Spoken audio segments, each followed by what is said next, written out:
வணக்கம், welcome to மகள் YouTube channel. இன்றைக்கி நம்ம பார்க்க போகிறது ஒரு பருப்பு இல்லாத சாம்பார் தான். அதை எப்படி செய்யலாம்னு பார்க்கலாம் வாங்க.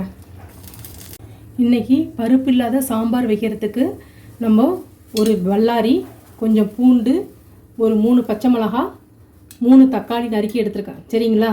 இதை அப்படியே எண்ணெய் ஊற்றாமல் நம்ம அப்படியே இதில் குக்கரில் சேர்த்துக்கலாம்.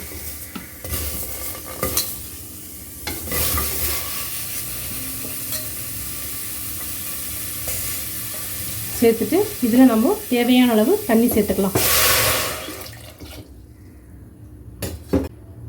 இப்போ இதில் தேவையான அளவு மஞ்சத்தூள், கொஞ்சம் பெருங்காயத்தூள்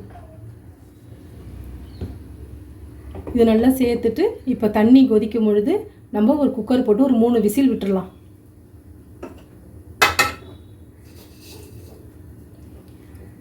தேவையான அளவு உப்பு.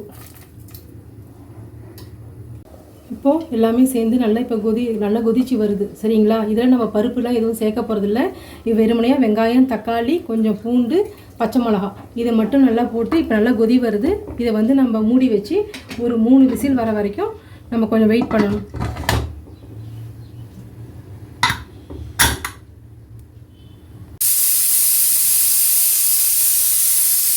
மூணு விசில் வந்துருச்சு. இப்போ ஸ்டவ்வை நம்ம ஆஃப் பண்ணிடலாம். இப்போது நம்ம குக்கரை ஓப்பன் பண்ணி பார்க்கலாம்.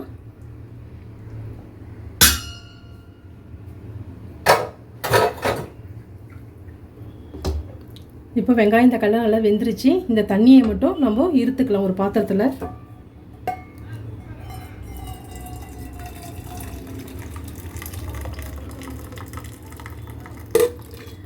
இப்போ மீதி இருக்கிற வெங்காயம் தக்காளியை நம்ம நல்லா கடைஞ்சிடலாம்.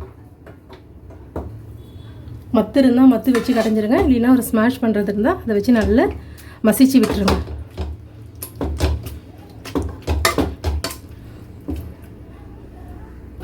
இப்போ மசிச்சுட்டு இதில் இருக்கிற தோல்லாம் இருக்குல்ல, தக்காளியோட தோல் இருக்குல்ல, அதெல்லாம் நம்ம எடுத்துடலாம்.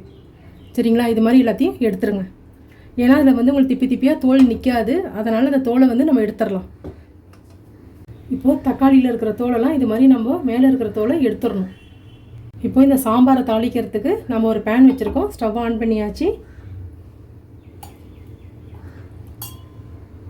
இதில் ஒரு 2 ஸ்பூன் எண்ணெய் விட்டுக்கலாம்.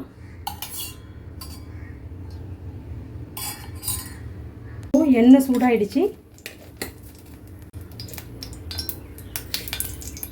ஒரு ஸ்பூன் கடுகு, கொஞ்சமாக உளுத்தம்பருப்பு,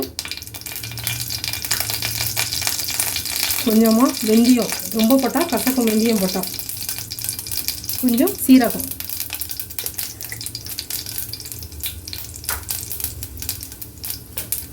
இது நல்லா பொரிஞ்சு வரணும். இந்த ஸ்டேஜில் நான் ஒரு 3 காஞ்ச மிளகாய் நறுக்கி வச்சுருக்கேன். அதையும் சேர்த்துக்கலாம். போட்டு நல்லா வறுத்துக்கணும் எல்லாத்தையும்.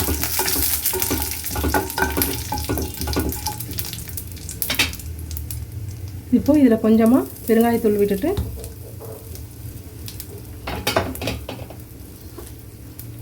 கருவேப்பிலை சேர்த்துக்கலாம்.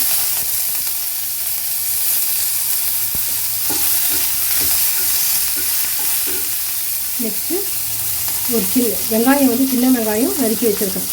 பல்லாரி தான், ஆனால் அது சின்ன சைஸில் இருந்து நறுக்கி வச்சுருக்கேன். அதையும் சேர்த்துக்கலாம்.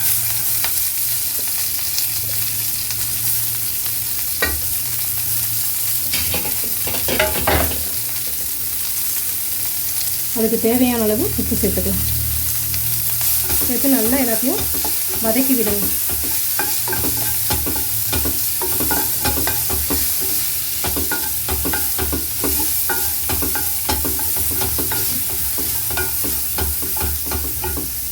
இது நல்லா வதங்கிடுச்சு.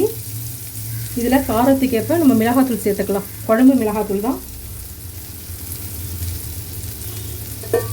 ஏற்கனவே 3 பச்சை மிளகாய் சேர்த்துருக்கோம், 2 காஞ்ச மிளகாய், கொஞ்சம் மிளகாத்தூள் காரத்துக்காக சேர்த்துட்டு நல்லா வதக்கி விட்டுருங்க.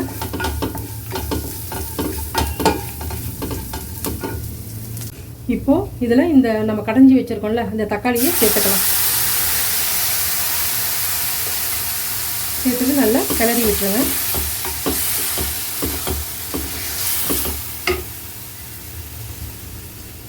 அதில் நம்ம இருத்தி வச்சுருக்கோம்ல தண்ணி, அதையும் சேர்த்துக்கலாம். சேர்த்துட்டு நல்லா கொதிக்க விடணும்.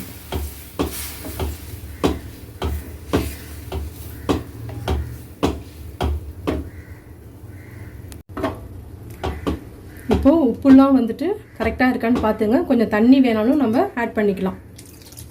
வேறு பருப்புலாம் எதுவும் சேர்க்க போகிறதில்ல. இப்போ இது நல்லா கொதிச்சு வரட்டும்.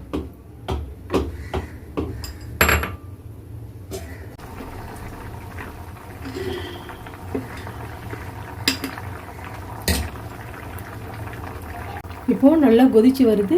இந்த ஸ்டேஜில் நம்ம வீட்டில் இருக்கிற இட்லி மாவு இருக்குல்ல, அந்த இட்லி மாவை வந்து நம்ம சேர்க்க போகிறோம். அவ்வளோதான்.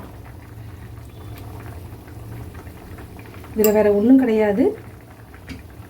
அந்த இட்லி மாவை மட்டும் சேர்த்துட்டு, இட்லி மாவோ தோசை மாவோ அந்த மாவை வந்து இதில் கலந்துட்டு நல்லா கொதிக்க விடணும். திக்காக இருந்ததுன்னா கொஞ்சம் நீங்கள் தண்ணி சேர்த்துக்கோங்க. ரொம்ப டேஸ்ட்டாக இருக்கும். வீட்டில் பருப்புலாம் இல்லைன்னா நீங்கள் இது மாதிரி ஒரு இன்ஸ்டண்ட்டாக செய்யலாம். நம்ம பருப்பு போட்டு வைக்கிற சாம்பார் மாதிரியே இருக்கும். ரொம்ப டேஸ்ட்டாக இருக்கும்.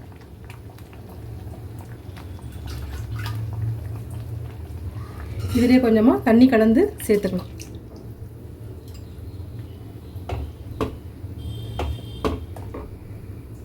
இப்போது சாம்பார் நல்லா கொதிச்சு வருது. இதில் நம்ம கொத்தமல்லி தழையை இப்போ தூவிக்கலாம். இப்போது சாம்பார் ரெடி ஆகிடுச்சு. இதுக்கு வந்து நீங்கள் கொஞ்சம் திக்காக இருந்ததுன்னா தண்ணி கூட சேர்த்துக்கலாம், இல்லை திக்காக இருக்கணும் அப்படியே விட்டுருங்க. சரிங்களா? இப்போ சூடான தோசைக்கு நம்ம இந்த சாம்பார் தொட்டு சாப்பிட போகிறோம். ரொம்ப டேஸ்ட்டாக இருக்கும். நீங்களும் வீட்டில் ட்ரை பண்ணி பாருங்கள். பிடிச்சிருந்தா லைக் பண்ணுங்கள், ஷேர் பண்ணுங்கள், கமெண்ட் பண்ணுங்கள், சப்ஸ்கிரைப் பண்ணுங்கள். தேங்க்யூ.